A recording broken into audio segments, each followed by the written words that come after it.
அத்திமரம் துளிர் விடாமல் போனாலும், திராட்சை செடி பலன் தராமல் போனாலும், ஒலிவ மரம் போனாலும், வயல்வெளியில் மாடுகளின்றி போனாலும், மந்தை இல்லாமல் போனாலும், நான் கர்த்தருக்குள் மகிழ்ச்சியாயிருப்பேன். கரங்களை தட்டி கர்த்தரை மகிமைப்படுத்துவோமா?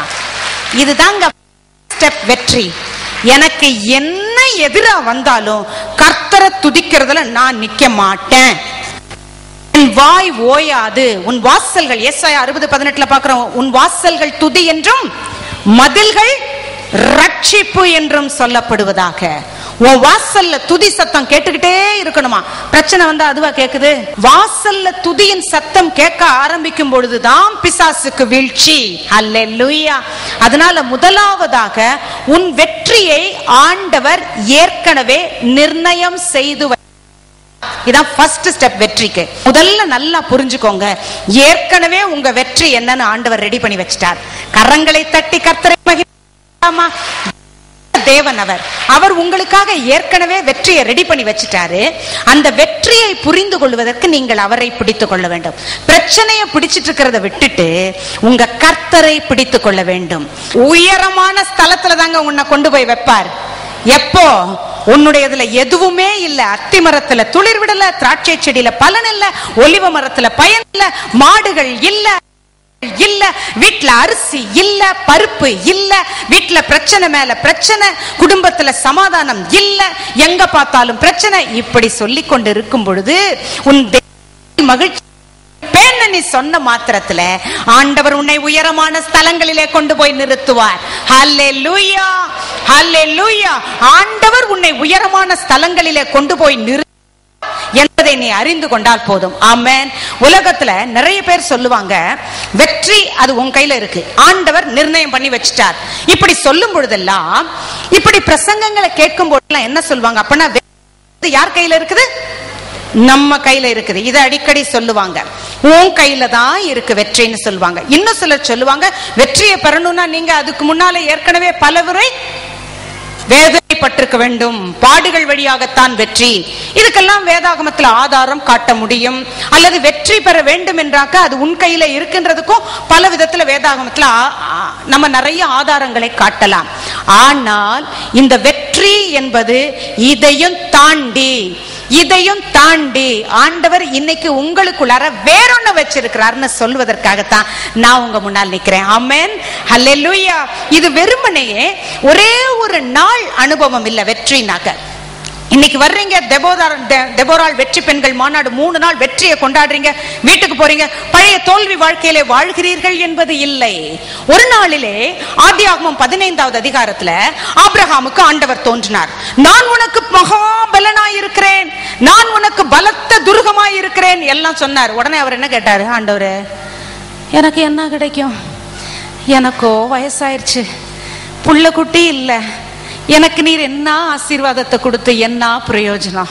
இல்ல, என்னுடையதை அனுபவிக்கிறதுக்கு ஒருத்தன் இல்ல, எனக்கோ வயது போயிடுச்சு, நானோ சாக போற நிலையில இருக்கிறேன், நீர் என்னை ஆசீர்வதித்து தான் என்ன, இல்லன்னா என்ன, எனக்கு ஏராளமான சொத்து இருக்கு, அதை அனுபவிக்க ஆள் இல்லையே. இங்க என்னுடைய வேலைக்காரன் இருக்கிறான், அந்த வேலைக்காரன் எனக்கு ரொம்ப உண்மையானவன், அவனை ஆசீர்வதியும்.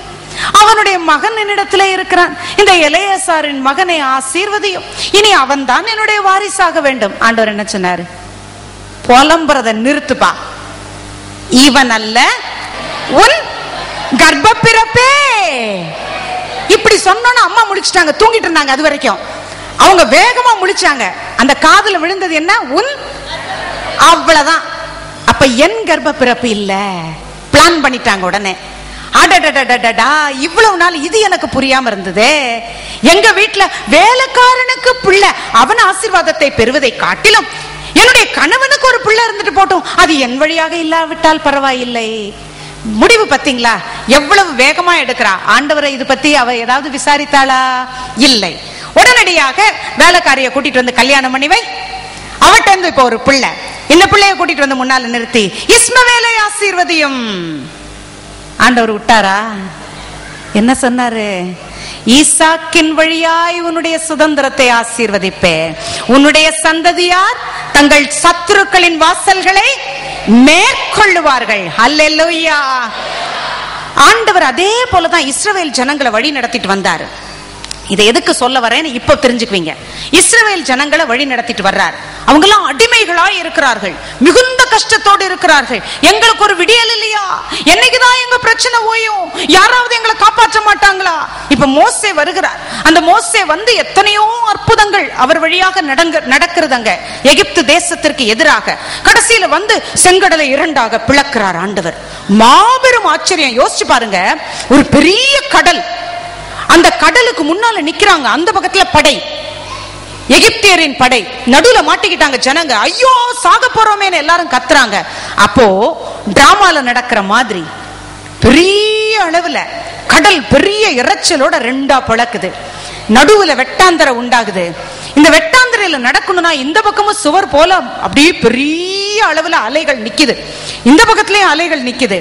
செங்கடலை கர்த்தர் ரெண்டா பிளந்து விதவிதமான மச்சங்கள், விதவிதமான பயங்கரமான மிருகங்கள், உள்ளுக்குள்ளார இருக்கிற கடல்வாழ் பிராணிகள், உள்ள இருக்கிற செடி கொடிகள் எல்லாத்தையும் ஆண்டவர் எப்படி சைட்ல ரெண்டு மதகுகள் போல நிற்க வைத்திருப்பார். அந்த இறைச்சல், அது வரைக்கும் கடலுடைய இறைச்சல் சத்தம் கேட்டுக்கிட்டு தான் இருக்கும். அந்த இறைச்சல் இங்க வரைக்கும் கேக்குது, ஆனா தண்ணி உள்ள வரல. என்ன ஆச்சரியம், எவ்வளவு பெரிய ஆச்சரியம். ஜனங்கள் எல்லாரும் வெளியில போய் சேர்ற வரைக்கும் அவங்களுடைய ஆடு மாடு எல்லாம் ஞாமோன்னு கத்திட்டு வருது. அப்படி மிருகங்களை எல்லாம் கொண்டு வருகிறார்கள், பொருட்களை எல்லாம் இழுத்து கொண்டு வருகிறார்கள். எல்லாத்தையும் கொண்டு போய் கரை சேர்க்கிற வரைக்கும் அந்த தண்ணி நிக்குது. பின்னாலேயே துரத்திக்கிட்டு வருது எகிப்தியர் சேனை. ஆனா அவங்க எல்லாரும் அதே கடல் மூடி போடுகிறது. கர்த்தர் எப்படி காப்பாத்துறாரு, ஆச்சரியமா இருக்கிறது.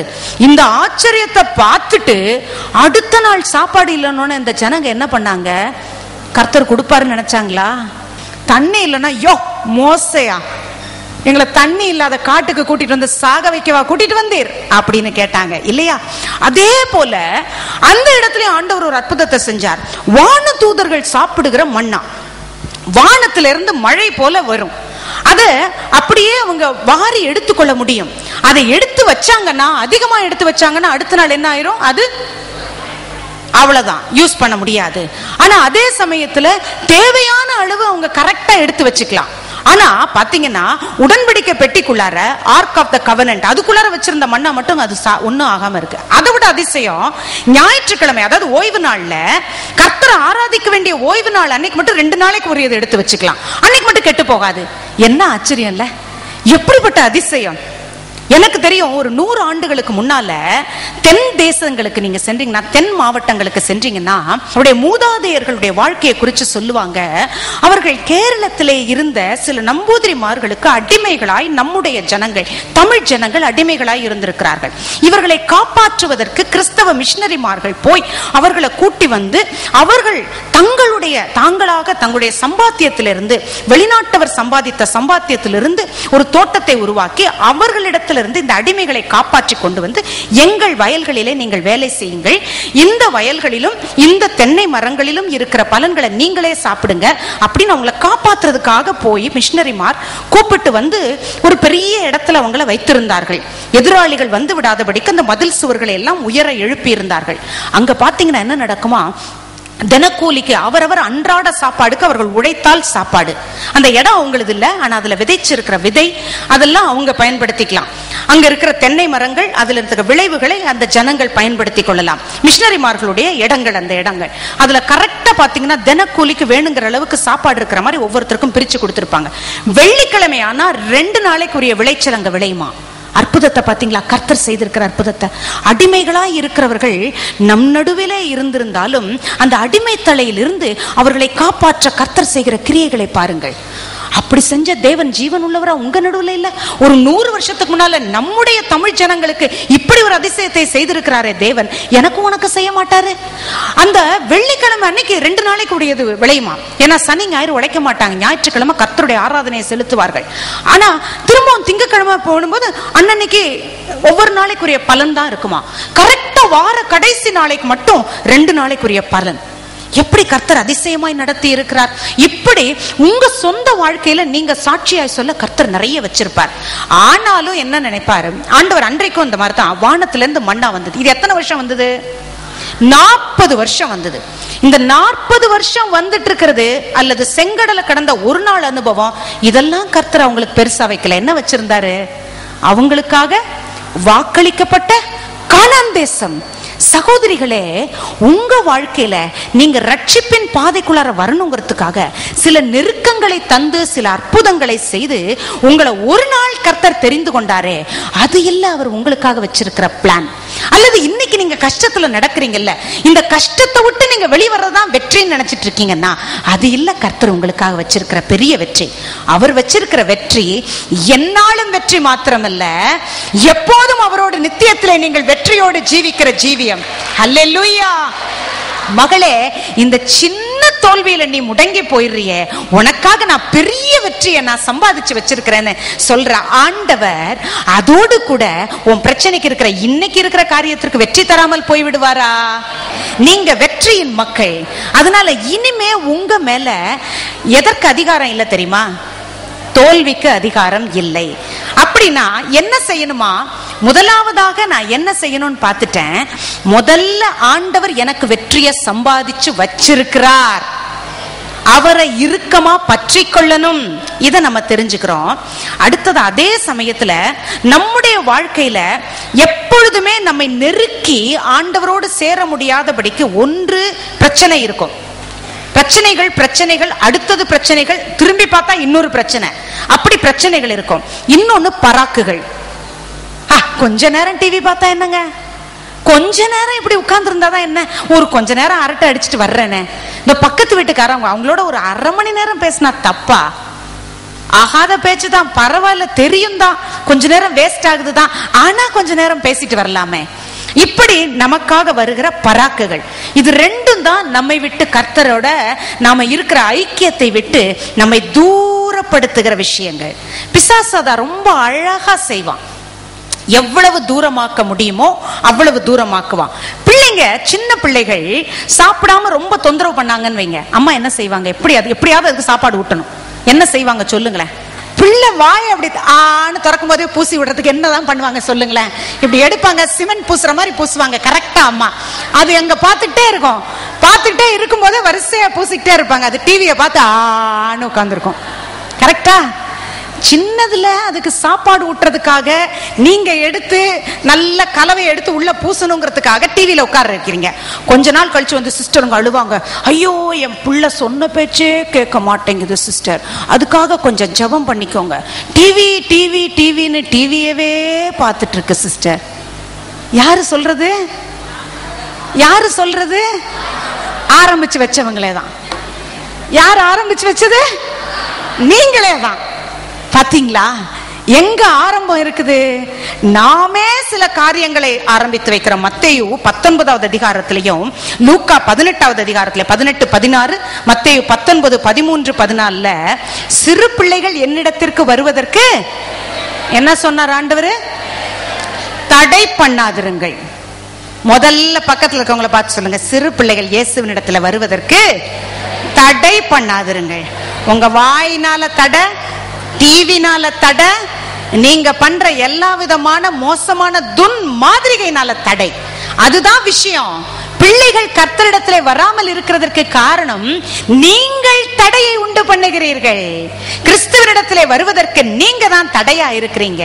அப்போ கர்த்தருக்குள் பிள்ளைகள் வர வேண்டும் என்றால் அவர்களை கர்த்தருக்குள்ளார, எப்படி ஆபிரகாம் ஆதியாகமம் 18, 19 பார்க்கிறோம், தன் பிள்ளைகள் கர்த்தருடைய வார்த்தையை அதற்கு கீழ்ப்படிந்து நடக்கும்படிக்கு கட்டளை கொடுத்தாரா. பிள்ளைங்க கர்த்தருடைய வார்த்தைக்கு கீழ்ப்படுகிறார்களா என்கிறதிலே நாம் அந்த அளவுக்கு கண்டிப்பாய் அக்கறையாய் கவலையாய் இருக்க வேண்டும்.